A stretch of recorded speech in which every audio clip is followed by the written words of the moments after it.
Жана дагы биздин жандуу тренингде мындай сонун суроо келиптир. 7-чи суроо бул. Мен биринчи жолу катышып жатам.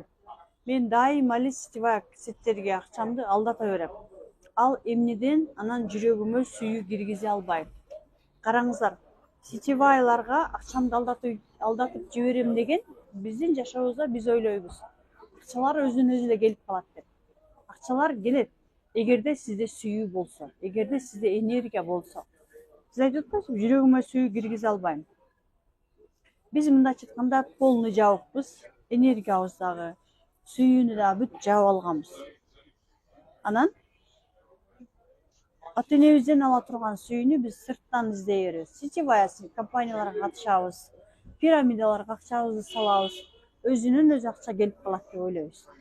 Бирок сиз бериш үчүн, алыш үчүн биринчи беришиңиз керек. Сизде акча болуш үчүн биринчи сиз энергияңызды бирөөгө беришиңиз керек. Анан сизге акча келет. Сиз бирөөнүн сүйүүсүн алыш үчүн биринчи беришиңиз керек. Анан ал адам сизге сүйүүсүн берет. Сиз бул жерде адашып, сырттан сүйүүнү издеп, мен ушуга акча салсам, ушул акчам көбөйүп кетет деп, сүйүүнү, акчаны сырттан издеген үчүн сизге алар акча эмес, сизге болду берет.